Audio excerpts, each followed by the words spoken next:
formidable. Avec Agnès, c'est génial parce que ce que disait Gide, c'est le début de Palude. J'écris un livre et puis j'attends que les autres me l'expliquent.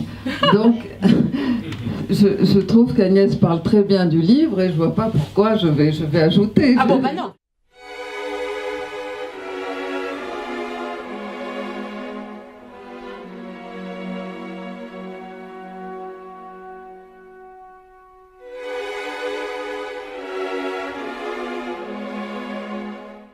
Donc on est effectivement ravis de recevoir Christine Orban pour ce dernier livre au titre évocateur, mystérieux, avec le corps qu'elle a.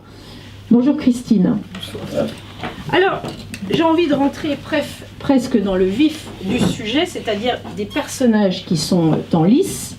Elle, la jeune fille, Gwendoline, 20 ans, tour de poitrine 90B, tour de taille 66, longueur de jambe infinie, attache fine, bac éco, 0 en géographie, 20 en maths, licence en droit, argent de poche, cours privé de géométrie niveau 6e, mannequinat tarif 9, hobby, cinéma, Scott Fitzgerald.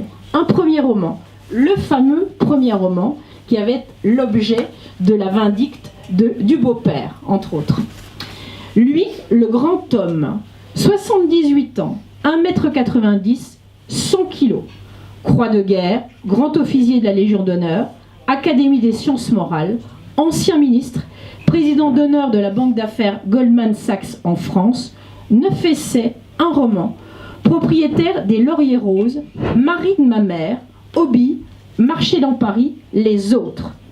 Eh bien, dès cette définition, j'allais dire, Christine, quand tu dis hobby, les autres, le ton est presque donné.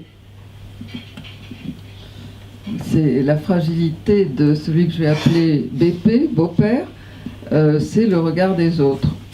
Et peut-être qu'à cause du regard des autres, il va avoir évidemment des valeurs fausses, des valeurs qui vont avoir avec la société uniquement. Et il va avoir aussi un regard sur les femmes et sur sa belle-fille, sur laquelle il va poser une étiquette un petit peu, comment dirais-je, macho, on dirait aujourd'hui, en tout cas, qui n'est pas le vrai regard. Tout est déformé. Alors Christine, donc c'est ton 24e livre, qui d'ailleurs est sorti il y a quelques 15 jours, qui est déjà sélectionné pour différents prix. C'est un livre finalement que tu écris assez vite, me disais-tu, en moins d'1 an, mais que tu as mûri en beaucoup plus longtemps.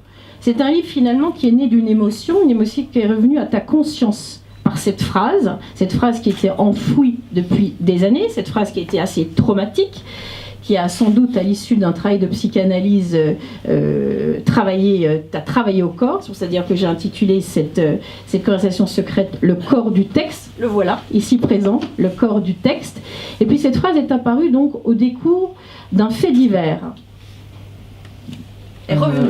Oui, c'est le roman, mais il y avait beaucoup de choses avant à dire sur cette phrase, sur les mots qui peuvent être des armes, et à la fin, évidemment, qui peuvent aussi soigner. Et ça n'est pas à cause de la psychanalyse, mais peut-être du temps. Quand il y a j'allais dire, pas forcément un traumatisme, mais une violence, et là, en plus, un traumatisme, on ne s'aperçoit pas tout de suite. Donc ce travail, je l'ai fait en même temps que l'héroïne. Il faut du temps, surtout quand ce sont les mots qui blessent. Il n'y a pas de sang, il n'y a pas de cicatrice, donc il faut admettre qu'on a été blessé. Et seul le temps peut donner une vision sur ce qui s'est passé. Hein, il faut avoir du recul, un peu de recul. C'est pour ça que je pense, je crois qu'il y a un juriste là, que pour certaines blessures morales, il faut en effet un peu de temps. Effectivement, c'est ce que tu me disais hier. Tu as finalement découvert le mot harcèlement moral ou violence morale finalement assez tard, à travers le livre de Irigoyen notamment. Mais donc, le début de l'histoire de ce livre, c'est la rencontre entre cette jeune fille et ce beau-père, et la violence d'une phrase qui est prononcée un jour, alors que cette jeune fille de 20 ans, en bikini, se bronze innocemment au bord d'une piscine bleu clin, n'est-ce pas? Et que ce beau-père, donc charpenté, on peut le dire, met ses jambes au-dessus de la tête de cette jeune fille, et la regarde et prononce cette phrase, effectivement, avec le corps qu'elle a, ce sera facile pour elle. Et là où effectivement il y a trauma, Christine, c'est qu'à ce moment-là, l'héroïne, cette phrase, elle aurait pu glisser sur le corps de cette jeune fille. Et sur le corps de cette jeune fille-là, précisément, elle ne glisse pas. Mais surtout, elle ne glisse pas parce qu'elle ne réagit pas alors qu'elle ressent la violence de cette phrase. C'est bien ça. C'est le début du livre. J'ai essayé de superposer deux scènes.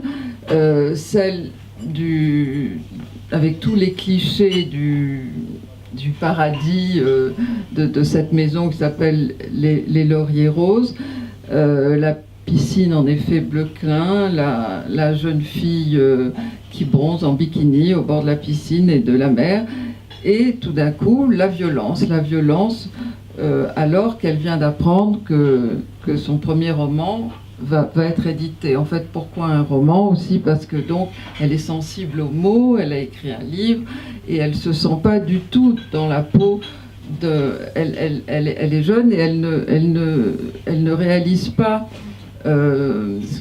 encore ce qu'elle est, puisque il paraît, vous avez donné les mensurations de mon héroïne, donc elle est bien roulée, quoi. Et le beau-père voit ça d'un autre œil.